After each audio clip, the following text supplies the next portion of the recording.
Assalamualaikum warahmatullahi wabarakatuh. Waalaikumsalam warahmatullahi Yang mulia Ustaz, guru kita, teman-teman dari dunia rombongan dan para sekalian, rahimani wa rahimakumullah. Maksudnya bahwasanya pada saat hari ini insyaallah kita berikan kajian kita bersama guru-guru, kemudian dari nantinya kita jam 5 sampai sekitar jam 9 itu insyaallah sesi tanya jawab. Insyaallah sekitar jam 5 sampai 9 sesi tanya jawab. Kemudian sesudah itu insyaallah kita istirahat, mungkin sambil menunggu saat maghrib tiba atau mungkin yang pamit pulang duluan, karena insyaallah Ustaz beserta sesudah maghrib nanti di sini akan ada kajian ceramah umum bersama seluruh jemaah salat maghrib di sini. Jadi insyaallah sesudah salat nanti guru kita Ustaz sekalian ada kajian umum bersama jemaah salat maghrib di sini. Itu saja kepada guru kita Ustaz dengan segala hormat kita bersama. Sallallahu alaihi wasallam. Assalamualaikum warahmatullahi wabarakatuh. Bismillahirrahmanirrahim. Alhamdulillahi rabbil alamin wa bihi nasta'inu ala umuri dunya waddin. Wa nusalli wa nusallimu ala habibi rabbil alamin sayyidina wa habibina wa syafi'ina Muhammadin wa ala alihi wa sahbihi ghurril mayamin wa man tabi'ahum bi ihsanin ila yaumiddin. Subhanaka la ilma lana illa ma 'allamtana innaka antal alimul hakim. Rabbi shrah li sadri wa yassir li amri wahlul 'uqdatam min lisani yafqahu qawli, amma ba'd. Alhamdulillah, bersyukur kita kehadirat Allah di sore hari yang berbahagia ini. Kita masih diberikan kesempatan dan kemudahan untuk menghadiri majlis ta'lim yang diselenggarakan di Masjid Rayatul Ikhlas Kabupaten Berau yang sudah berlalu 2 hari dan hari ini adalah hari yang terakhir. Mudah-mudahan Allah Subhanahu wa taala memberikan kefahaman terhadap syariat yang dibawa oleh Nabi sallallahu alaihi wasallam, dan mudah-mudahan kita bisa melaksanakan dan mengamalkannya dalam keseharian kita. Amin ya rabbal alamin. Tidak terlupakan salawat serta salam semoga senantiasa tercurahkan keharibaan baginda yang mulia Nabi besar Muhammad sallallahu alaihi wasallam kepada keluarga beliau, kepada kerabatnya, para sahabatnya, para tabi'in dan tabi'in ila yaumiddin, wa alaina ma'hum wa fihim innahu arhamur rahimin wa innahu akramul akramin.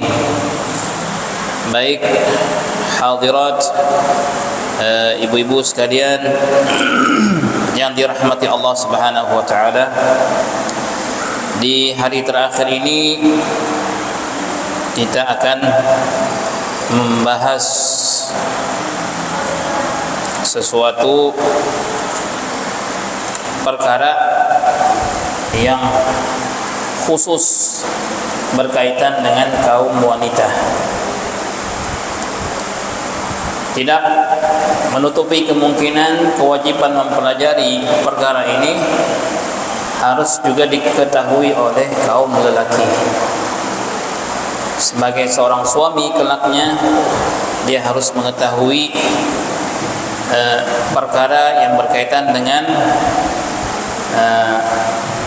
apa yang akan kita bahas hari ini, yaitu yang berkaitan dengan haid, nifas dan juga istihadah. Karena sebagian lelaki merasa bahwa ini adalah bukan bidangnya, ya, karena dia tidak haid, tidak nifas juga, tidak istihadah. Akhirnya tidak mau belajar karena katanya ini adalah urusan wanita. Padahal kaum lelaki juga dituntut untuk mempelajari, walaupun tidak mengalami perkara tersebut, tetapi dia harus mengetahui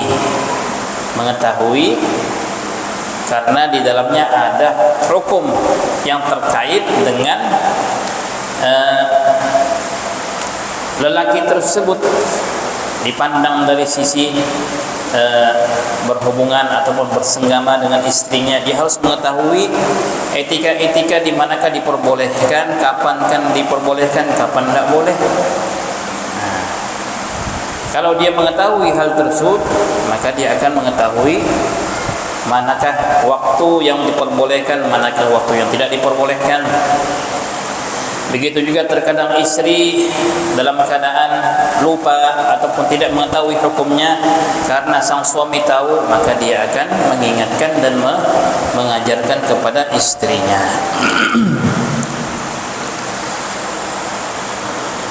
Sudah menjadi ketentuan Allah Subhanahu wa taala sebagaimana diriwayatkan oleh dalam Sahih Imam Bukhari, bahwasanya keluarnya darah dari wanita merupakan sesuatu takdir dan ketentuan dari Allah. Tidak ada siapapun yang mampu untuk mengingkari itu ataupun menghindarinya, karena ini adalah perkara yang sudah dituliskan Allah Ta'ala. Wanita akan haid, akan nifas, akan istihadah. Kaum lelaki tidak. Apakah makna tersebut mengurangkan kepada ibadah wanita tatkala dia dilarang untuk ibadah dalam keadaan haid dan nifas? Sekali-kali tidak. Sekali-kali tidak. Ini merupakan ketentuan Allah Ta'ala. Sehingganya dalam perkara menggunakan obat untuk menahan ataupun menangguhkan datangnya haid dan nifas, ketika seseorang berkeinginan melaksanakan puasa Ramadan sebulan penuh ataupun ingin menjaga kesahihan haji dan juga umrahnya, karena pada umumnya wanita dalam sebulan pasti ada haid dan juga ada sucinya.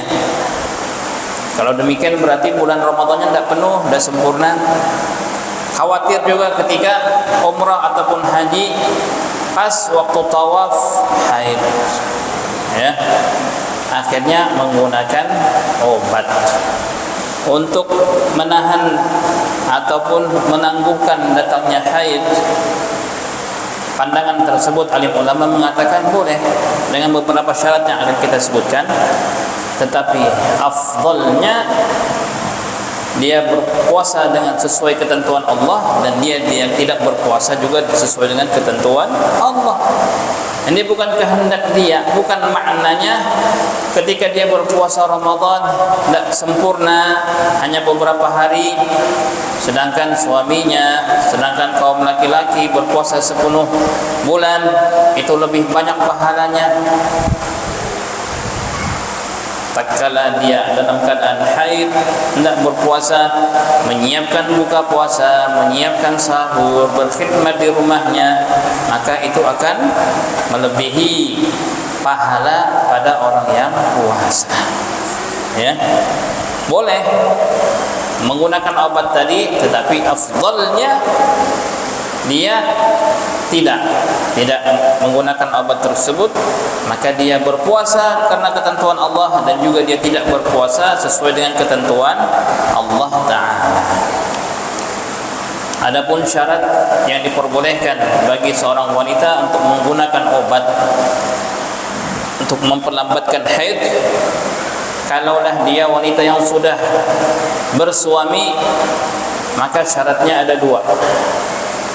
Yang pertama dengan izin suami,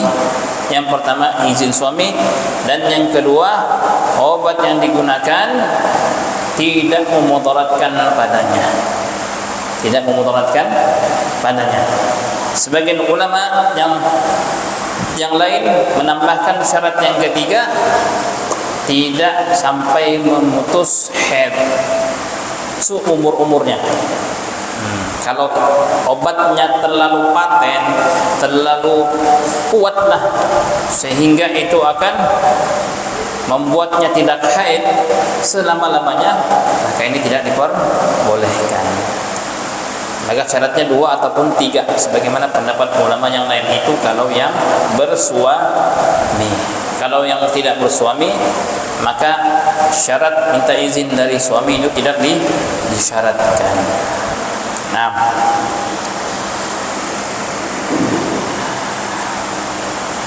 dalam Sahih Imam Bukhari, Nabi bersabda, "Hada syai'un katabahu Allahu ala banati Adam." Ini adalah sesuatu yang telah digariskan, ditentukan Allah untuk kaum wanita dari anak cucu Adam alaihi salatu wassalam. Adapun jenis darah yang keluar dari kemaluan wanita itu ada 3. Ya. Haid yang dinamakan haid, yang kedua dinamakan nifas, dan yang ketiga dinamakan istihadah. Kita akan membahas satu persatu. Haid, apakah pengertian haid itu adalah darah jibillah, darah yang sehat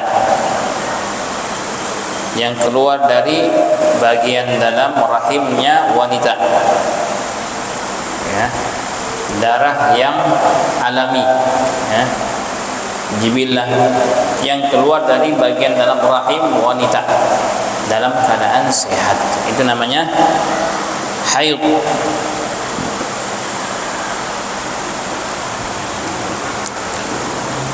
Bukan karena sakit, tapi karena dalam keadaan netral, sehat dia. Haid ini namanya banyak sekali, ya. Bahkan ulama mengatakan ada 15 gelaran untuk nama darah haid. Cukup kita mengetahui bahwasanya haid itu adalah pengertiannya yang sebagaimana kita sebutkan tadi. Itulah yang dikiaskan dalam bahasa kita Indonesia dengan datang bulan, dengan apa lagi? Ibu-ibu tahu ini, ya. Kalau sudah masalah haid sudah faham apakah maknanya. Kemudian muddatul haid ataupun waktu haid itu akan terjadi pada seorang wanita apabila dia sudah berumur 9 tahun. Sebelum 9 tahun, 8 tahun, 7 tahun, kalaulah keluar darah dari kemaluan anak tadi, maka itu belum dinamakan haid, ya. Kapan startnya haid bagi seorang wanita? Apabila sudah berumur 9 tahun. 9 tahun, apakah cukup sempurna 9 tahun ataupun mungkin 8 jalan 9? Dalam mazhab Syafi'i, bermula haid itu tepatnya 8 jalan 9, dengan syarat jarak sempurnanya umur si anak tadi ke 9 tahun itu tidak lebih daripada 16 hari, dan hitungan tanggalnya dengan tanggal Hijriah, Qamariyah, ya. Katakan anak tersebut lahir tanggal 20 Januari. Dia 8 tahun jalan 9. Kalau sudah sampai 20 Januari sempurna umurnya berapa? 9 tahun. sebelum mencapai tanggal 20 Januari keluar darah. Apa dikira head, dihitung head atau bukan head? Lihat dulu. Jarak dari tanggal 20 Januari dan keluar head itu, apabila jaraknya sisa ke-20 hari yaitu 16 hari, maka itu termasuk haid, darah haid. Maknanya apa? Di tanggal 4 keluar darah, maka itu dinamakan darah haid, ya. Harus 16. Kenapa kok 16 hari? Karena 16 hari adalah gabungan antara sekurang-kurangnya haid dan sekurang-kurangnya suci. Sekurang-kurangnya haid berapa? Satu hari ataupun 24 jam. Sekurang-kurangnya suci berapa? 15 hari. Kalau digabung jadi berapa hari? Berapa hari? 16 hari. Kalau si anak tadi keluar darah dari kemaluannya dia di tanggal 4, maknanya kalau tanggal 4 berapa hari lagi dia akan cukup umurnya 9 tahun? 15, betul enggak? Maka darah yang keluar di tanggal 4 itu sudah dihitung haid. Tapi kalau dia melihat di tanggal 3, ya, di tanggal 3 itu tidak dinamakan haid, karena tidak cukup 16 hari, karena itu hari yang ke-17. Bisa dipaham, ya? Bisa digambarkan seperti itu. Ya, apalagi tanggal 2, tanggal 1 Januari, 31 Desember itu ada ngelihat darah, maka ini belum dihitung haid. Ini masih dihitung istihadah, ataupun sebagian ulama mengatakan ini darah kotor. Kapan dia akan dihitung darah yang keluar dari kemaluannya itu haid? Kalau dia melihatnya di tanggal 4. Terus naik ke atas. Tanggal 5 dia lihat itu haid, tanggal 6 haid, tanggal 7. Selama jarak antara dia sampai kesempurnanya umurnya 9 tahun itu 16 hari, maka dalam hari-hari tersebut apabila melihat darah dihukumkan haid. Kalaulah kurang dari 16 hari, ya, 17 hari lagi dia sempurna 9 tahun, 18 hari lagi baru akan cukup umurnya 9 tahun. Darah yang dilihat bukan haid. Bisa dipahami, ya? Nah, ini permulaan start seseorang ini, seorang wanita mengalami haid. Nah, kemudian kalau sudah haid, maka berapakah kadar lamanya haid tersebut sehingga dihitung darah yang keluar ini haid? Sekurang-kurangnya sehari semalam, 24 jam. 24 jam sekurang-kurangnya, dan kebanyakannya 15 hari. Sebanyak-banyak haid itu berapa hari? 15 hari. Kemudian kebiasaannya itu 6 ataupun 7 hari. Ini kau tahu dari mana? Sedangkan wanita kan berbeda antara satu dengan yang lain, ya. Ada yang 10 hari kebiasaannya, ada yang 11 hari, ada yang 5 hari. Beda-beda. Pokoknya kalau masih 15 hari itu semua darah yang keluar dinamakan haid, ya. Dalam mazhab kita, mazhab Syafi'i, dalam perkara perhitungan haid, nifas dan istihadah itu memiliki rincian yang mendetail dan sangat rumit dibandingkan dengan mazhab yang lain.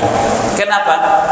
Karena Imam Syafi'i rahimahullahu ta'ala untuk menentukan sekurang-kurang haid itu berapa, biasanya berapa, kemudian paling banyak berapa, sekurang-kurang suci berapa, biasanya berapa, lebih banyaknya berapa, itu beliau melakukan riset. Kalau bahasa fikihnya tatabbu', bertanya-tanya, tanya ke kabilah ini, tanya ke kabilah ini. Jadi beliau bukan mengira-ngira, tanya kabilah ini berapa lama kalau melihat darah haidnya berapa, itu ditanya oleh beliau ketika di zaman beliau, sehingga beliau merumuskan apa yang telah kita dengar tadi, rumusan sekurang-kurangnya wanita haid selama-lamanya haid akan terjadi, mungkin akan terjadi pada diri seorang wanita, ataupun kebiasaan tiap bulannya seperti apa. Jadi beliau melakukan apa? Riset. Berbeda dengan madhab yang lain, terkadang hanya bertumbukan kepada satu kaidah, tetapi ini keistimewaan yang ada dalam madhab Imam Syafi'i, beliau melakukan riset untuk menetapkan hukum-hukum tersebut.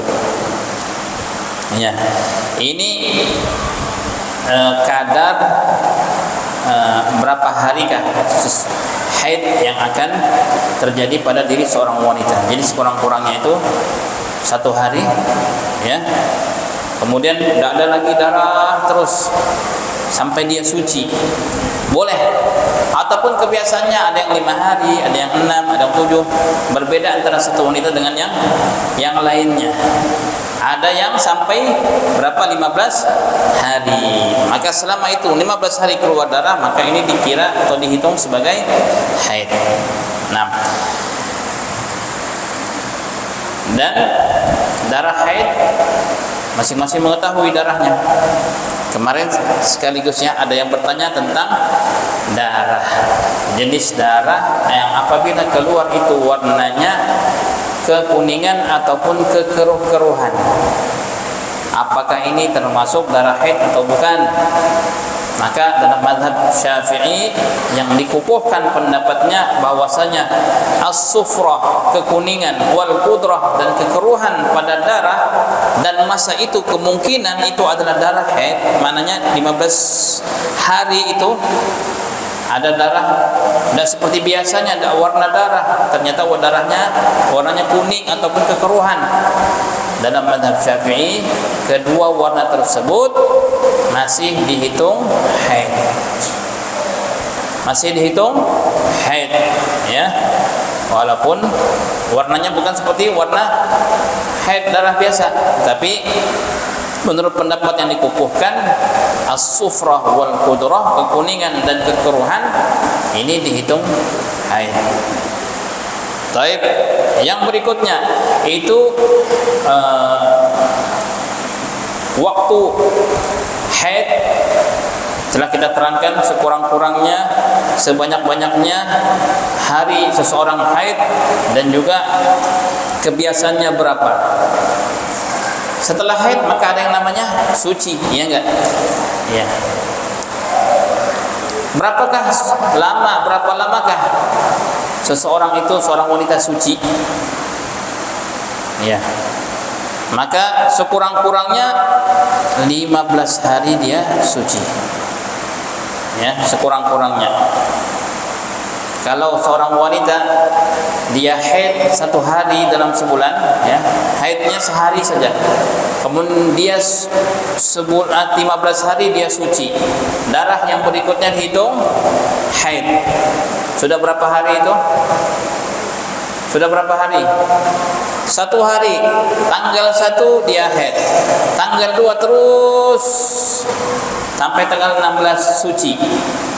Darah berikutnya katakan ya, itu adalah haid. Berarti dalam sebulan bisa terjadi berapa kali haid? Ini sudah 16 tambah 17. Hari itu juga dia haid, dan sehari semalam, betul-betul 24 jam. Ini juga sehari jadi 2 hari, tambah 15 hari jadi berapa? 17. Tambah lagi sekurang-kurangnya suci berapa? 15 hari. Jadi berapa jumlahnya semua? Ya, 32 hari. Nah, ada enggak sebulan sampai 32 hari? Tidak ada, ya. Jadi kemungkinannya seseorang wanita dalam 1 bulan dia bisa 2 kali haid dan juga 2 kali. Tapi itu jarang, ya. Jarang sekali wanita yang haidnya cuma sehari. Ya. Jadi kita kembali, lamanya seorang wanita suci sekurang-kurangnya 15 hari. Sekurang-kurangnya. Kemudian kebanyakannya 23 ataupun 24 hari. Karena apa? Karena dia haid yang lama, haid yang kadar yang apa ini, yang pertengahan 6 hari atau 7 hari. Kalau haidnya 6 hari berarti sucinya berapa hari? Sisa dari sebulan 24 hari. Kalau kebiasaannya dia haid tiap bulannya 7 hari, berarti kebiasaannya juga mungkin akan berapa? 27 hari. Nah, ini sekurang-kurangnya suci, kebanyakannya suci dalam jumlah 23 atau 24 hari. Adapun lamanya suci seorang wanita itu tidak ada batasannya. Tidak ada apa? Batasannya. Ada yang wanita diberikan kelebihan oleh Allah, dia tidak ada haid seumur hidupnya. Ada tak? Ada. Siapa itu? Siapa? Tidak dengar. Siapa? Teman? Oh, teman. Oh, ada temannya ini. Tidak pernah haid katanya. Ini merupakan riset yang telah dibuat oleh Imam Syafi'i, sampai ada wanita yang tidak haid. Di antaranya adalah Sayyidatuna Fatimah Zahra. Makanya beliau itu digelar dengan Al-Batul. Al-Batul, apa makna Al-Batul? Adalah orang yang selalu ibadah tidak pernah putus-putus. Karena kalau orang haid putus ibadahnya, ya enggak? Beliau tidak pernah putus ibadahnya seumur hidupnya. Sehingganya dikenal dengan Fatimah Zahra Al-Batul. Banyak gelaran beliau. Az-Zahra, Al-Batul. Ya, Az-Zahra seperti apa? Kembang ataupun bunga yang indah, karena keindahan akhlaknya beliau. Digelarkan Batul karena apa? Karena beliau tidak pernah terputus dalam ibadah dikarenakan tidak haid, ya. Sehingganya dalam pembahasan fikih di dalam suatu bab yang berkaitan dengan perceraian, kalau wanita yang masih haid, maka lama iddahnya itu sampai selesai iddahnya. Kalau istilahnya boleh keluar dari rumahnya setelah dicerai ataupun mau kawin lagi setelah itu, setelah selesai iddahnya, wanita yang haid itu iddahnya berapa? Salasatu quru, kata Allah. Tiga haid, 3 kali haid. Haid suci, haid suci. Kemudian haid yang ketiga, ketika dia suci maka selesai iddahnya. Bagaimanakah iddahnya seorang wanita? Dia haid sekali, habis itu suci bertahun-tahun. Wah, kan katanya tadi suci itu nggak ada batasnya, betul nggak? Sedangkan ketetapan syariat dia harus haid berapa kali? 3 kali. Ini baru sekali. Terus suci. Tahun pertama, tahun kedua, tahun 5 tahun suci. Oh, masih iddah. Bagaimana ini? Apa terus menunggu iddah?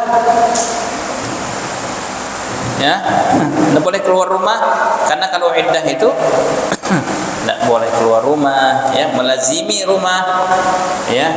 Kalau ada yang orang melamar, tidak boleh kawin lagi, ya, sampai habis masa iddahnya. Dalam kesempatan seperti ini berbeda pendapat di kalangan alim ulama. Ada yang mengatakan tidak menunggu, ada yang mengatakan menunggu sampai haid 3 kali selama apapun. Ini kasihan, ya. Kasihan kok iddahnya bertahun-tahun. Pendapat yang kedua mengatakan tidak, ya, tidak seperti itu. Ada yang memandang dicukupkan iddahnya sampai cukup setahun. Ada yang memandang 9 bulan beberapa hari.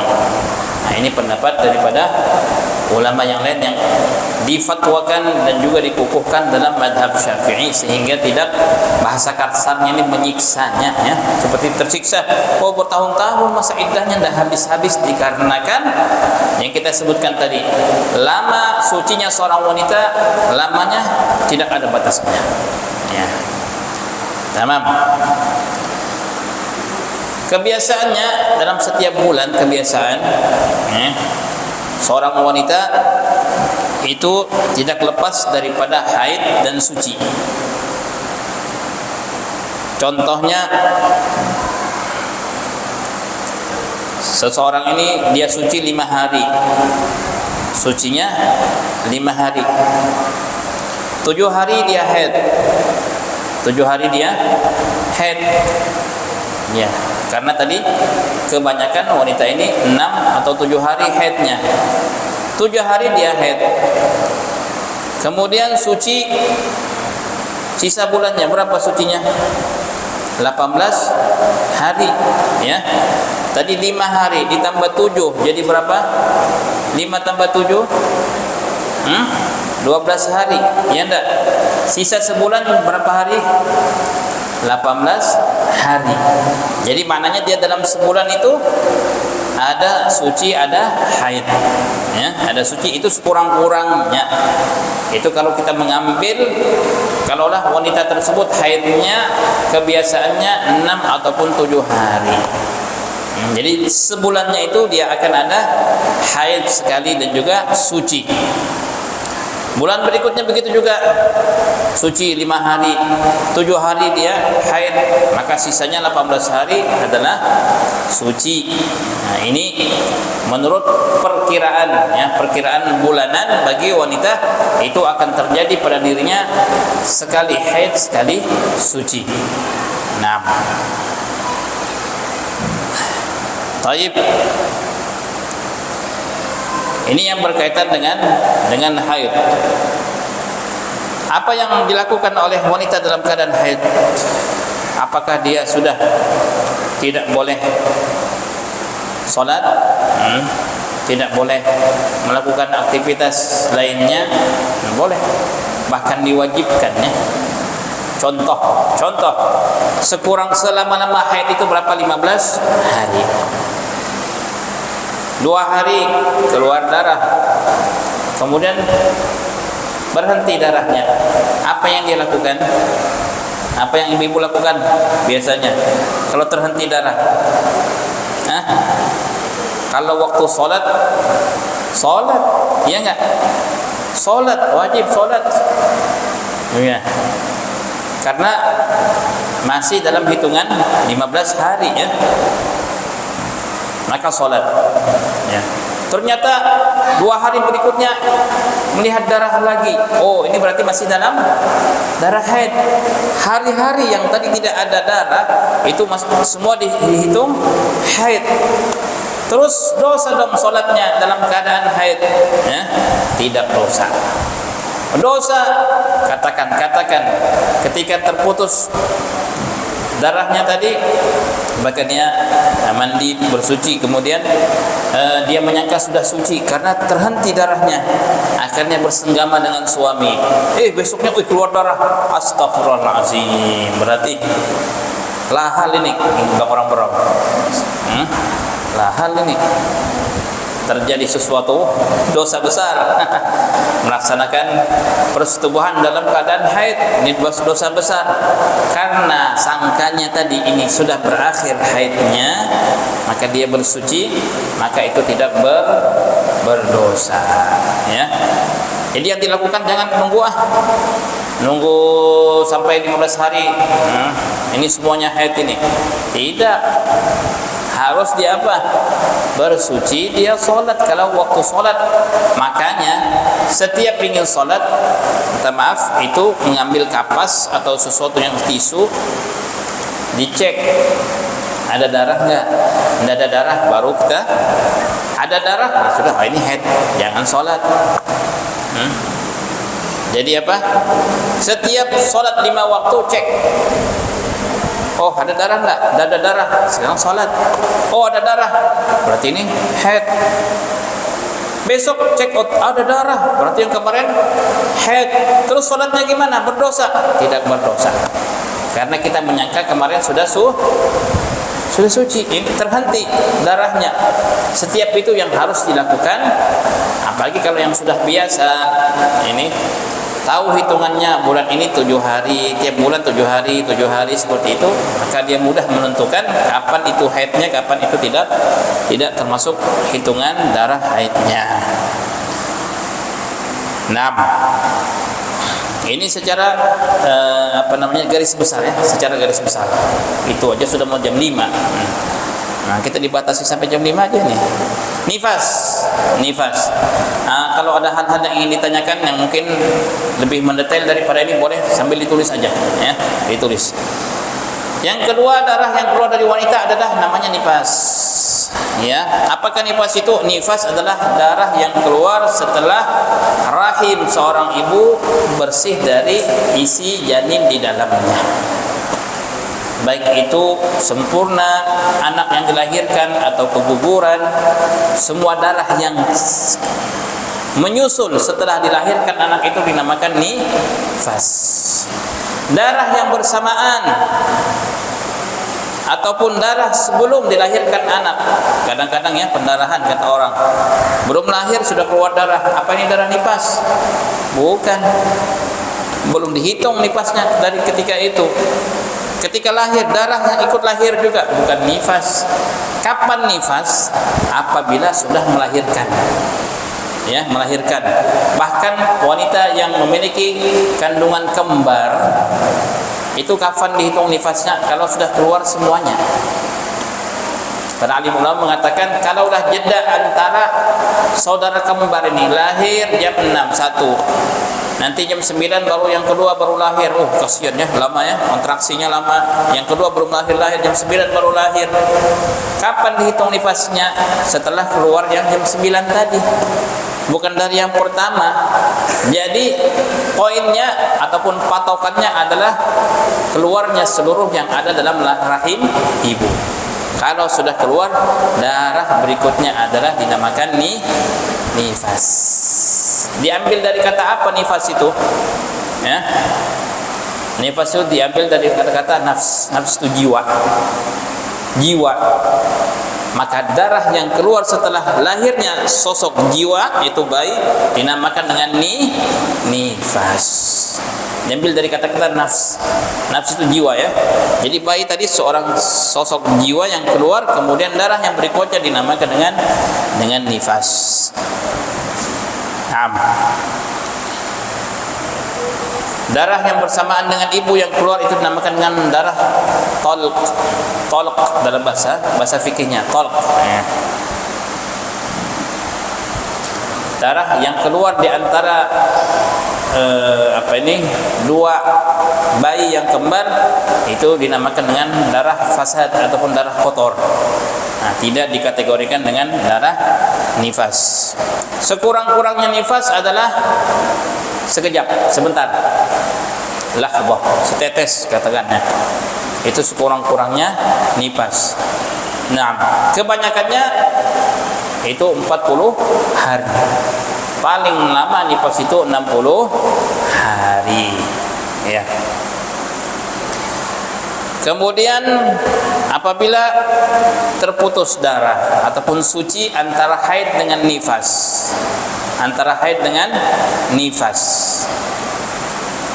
sebelum membahas ini, dalam mazhab kita Syafi'i, wanita yang hamil walaupun melalui penelitian medis kedokteran, wanita yang hamil tidak mungkin haid. Pandangan medis, darah yang keluar dari seorang wanita yang hamil itu tidak dihitung haid bagi mereka. Tapi dalam syariat, wanita yang hamil boleh akan haid. Boleh jadi dia akan haid. Jadi mu'tamadnya dalam mazhab Syafi'i, kalau wanita hamil keluar darahnya apa? Darah apa? Haid. Kembali kepada kebiasaan masing-masing. Oh, tiap bulan normal ini, sampai hamil masih keluar darah juga seperti bagaimana sebelum hamil. Haid, apakah ini haid darahnya? Darahnya haid. Ya. Walaupun medis akan menafikan itu. Mereka mengatakan mustahil seorang wanita yang mengandung akan haid.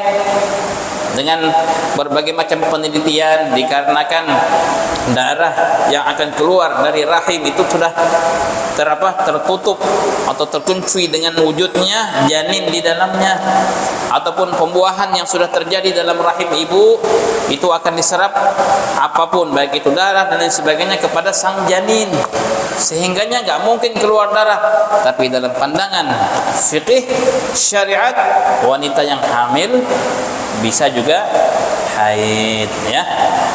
Baik. Nah, suci antara haid dengan nifas, maka dipandang ada perincian di dalamnya. Kalau haid dulu kemudian nifas, maka tidak diperlukan pembatas ataupun terhenti darah.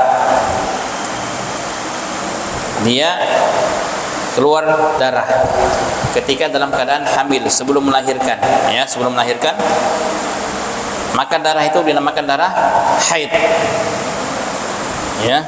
Kalau setelah melahirkan keluar darah, maka darah tersebut dinamakan darah nifas, ya. Walaupun tidak ada jeda terhentinya darah, terus sebelum melahirkan sudah keluar darah, wah ini darahnya darah haid. Kalau sesuai dengan kebiasaannya, ya, ini waktunya hari-hari memang haid, ternyata kontraksi akhirnya melahirkan. Darah sebelum melahirkan dinamakan haid, darah setelah melahirkan dinamakan nifas, ya.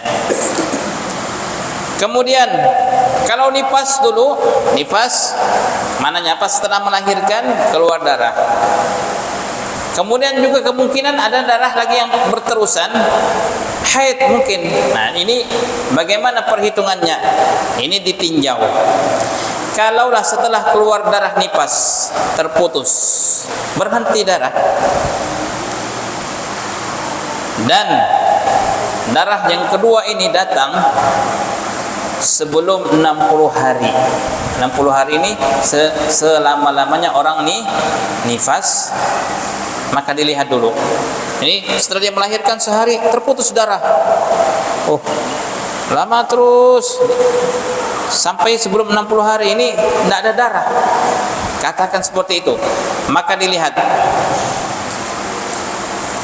lamanya terputusnya itu, yang masih di bawah 60. Kalaulah terputusnya itu 15 hari lebih, itu darah haid. Iya. Tapi kalau terputusnya itu kurang dari 15 hari, terputus di hari kedua, kemudian di hari ke-10 ada darah. Darah apa ini? Darah apa? Darah nifas. Darah nifas. Kecuali kalau sudah 15 hari enggak keluar darah, lantas keluar darah, maka darahnya darah haid. Kalau masih kurang dari 15 ke bawah, keluar darah, itu masih dihitung nifas. Hari ketiga enggak ada, hari keempat ada, hari kelima ada nifas. Ya.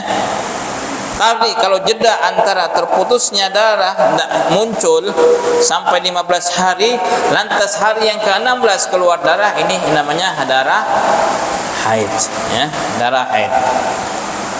6. Kalau darah yang dilihat setelah 60 hari, darah apakah ini? Ya, ini ada dua kemungkinan, ya, ada dua kemungkinan. Kalaulah terputusnya darah setelah 60 hari, ya, maka darah yang kembali setelahnya dinamakan darah haid. Ya. Kalau terputus, ya, ada dalam 60 hari terputus sebentar, kemudian lanjut ke hari yang 61 ada darah, maka dia haid. Tapi kalau dia bersambung terus 60, ya, Dari 60 terus sambung 61, 62. Hari 61, 62 hitungannya istihadah. Tapi kalau setelah 60 terputus, kemudian keluar darah, ini namakan darah haid. Kalau bersambung 60 terus sambung hari ke 61, 60 kedua, maka darah ini namakan darah istihadah. Tapi kalau terputus setelah sempurna 60 hari, hari ke 61 tidak ada darah. Hari 62 juga tidak ada. Maka darah yang muncul berikutnya dihukumi dengan hukum darah haid. Tapi kalau sambung terus namakan darah istihadah. Ya. Ini secara sama-sama haid tadi ya, semuanya secara apa namanya ini secara umum saja. Belum lagi perincian-perincian yang berkaitan dengan apabila berubahnya kebiasaan seorang wanita. Belum lagi apabila dia seorang wanita yang pertama kali haid, pertama kali nifas, ya. Kebiasaannya ini kebiasaan wanita yang mutahayyirah, yang bingung. Itu pembahasannya tidak cukup kalau kita memanfaatkan masa kita sekarang ini. Ini aja sudah jam 5. Belum kita menjelaskan tentang istihadah. Yang terakhir istihadah, ya. Jadi cukup yang di luar dari pembahasan ataupun dalam realita kehidupan bisa sambil ditulis, akan kita jawab di akhir majelis. Yang terakhir adalah istihadah. Istihadah adalah darah yang keluar bukan pada hari-hari haid dan juga hari-hari nifas, ya. Ini mudah, istihadah. Nah, dan istihadah ini memiliki perincian, ya. Kurang lebih ada 7 gambaran darah itu akan dihitungi ataupun dihukumkan dengan istihadah, yang pembahasannya cukup panjang. Kita di sini hanya akan menyampaikan apakah yang dilakukan kewajiban bagi seorang wanita apabila dalam keadaan darah istihadah yang keluar darinya. Apa yang wajib dikerjakan oleh seorang wanita tadi? Yang pertama, ada 4 hal. Yang pertama, dia membersihkan darah yang keluar dari kemaluannya. Yang pertama, dari najis, dari darah tadi dibersihkan. Ini kewajiban orang istihadah, ya. Kemudian yang kedua, wajib baginya menyumbat lah kalau bahasa kita, ya. Menyumbat apabila darah yang keluar itu terlalu banyak, ya. Itu kalau dulu. Kalau sekarang mungkin menggunakan pembalut yang lebih efisien, yang tidak istilahnya membuat tidak enak seorang wanita, sehingganya pembalut yang ada ini sudah cukup memenuhi keperluan dan kebutuhan wanita ketika dalam keadaan istihadah, keluar darah tadi. Kuncinya apa? Dia harus menutupnya, ya. Kecuali kalau puasa, ya. Kalau puasa tidak boleh disumbat, batal puasanya. Perlu diperhatikan. Kemudian yang ketiga, wudu, bersuci ingin salat. Ketika salat haruslah memenuhi syarat sah wudunya 2 perkara. Yang pertama adalah berwudu setelah masuk waktu bagi wanita yang istihadah. Tidak sah kalau dia berwudu di luar waktu. Belum azan zuhur sudah berwudu, siap-siap, tidak sah wudunya. Karena apa? Dia memiliki najis yang berterusan. Orang istihadah, wanita istihadah sama dengan orang yang punya penyakit keluar kencing terus, laki-laki atau perempuan, ataupun minta maaf selalu kentut aja, ya. Maka yang memiliki penyakit selalu keluar najis itu tidak sah wudunya melainkan setelah masuk waktu. Jangan belum masuk waktu sudah berwudu, tidak sah wudunya. Masuk waktu ketika dikumandangkan azan, berwudulah sekarang, ya. Jadi wudunya kapan? Setelah masuk waktu. Dan yang kedua adalah mualah. Maknanya mualah ini apa? Berurutan. Tidak boleh habis masuk WC, toilet, membersihkan, duduk dulu, makan dulu, baru berwudu, baru nanti berbaju. Harus itu bersihkan, segera berwudu, berpakaian solat, mengerjakan solat. Jadi yang keempat adalah segera melaksanakan solat, terkecuali untuk hal-hal yang berkaitan dengan maslahat solat. Seperti apa? Menunggu muazin selesai azan, ya boleh. Azan, Allahu Akbar, muazzinnya Masya Allah, suaranya bagus, napasnya panjang. Kalau di azan ini 5 menit. Ini cocok kalau buka puasa ini. Jadi orang di rumah bisa makan wadah yang banyak, kan?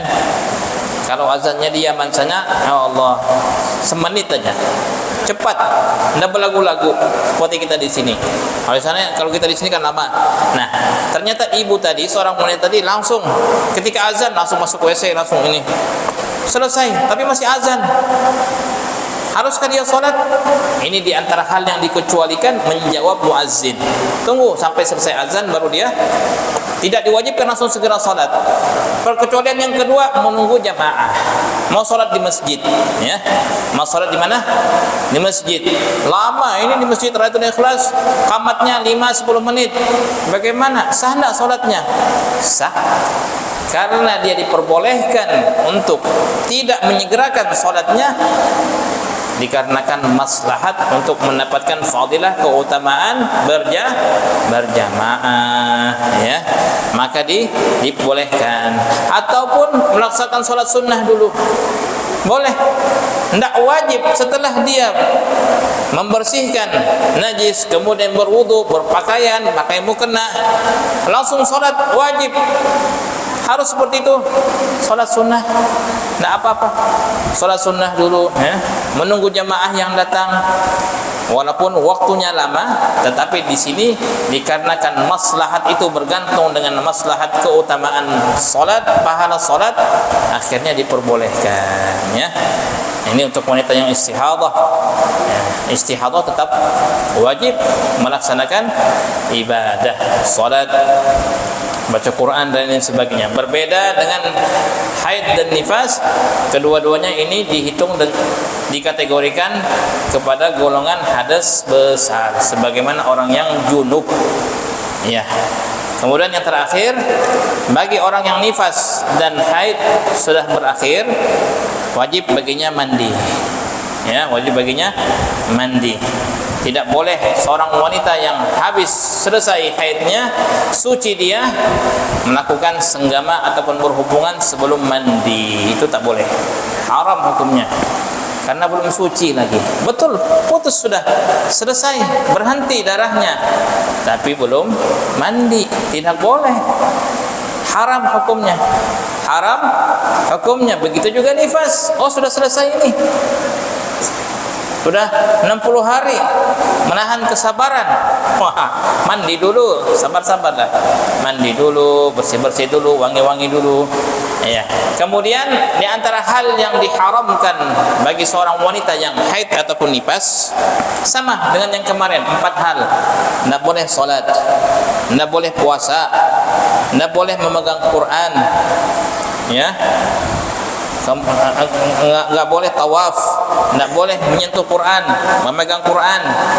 Puasa begitu juga. Hanya saja solat tidak diqadha, puasa diqadha.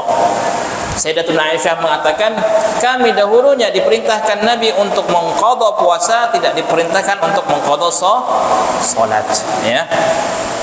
Kemudian hal yang diharamkan, bagi seorang wanita dalam keadaan haid dan nifas adalah istimta'. Istimta' ini apa? Apa ini? Muqaddimah. Apa ini? Berhubungan, ya. Yang diharamkan antara pusat dan lutut, ya. Selainnya halal, boleh. Tapi di area ini tidak diperbolehkan, haram.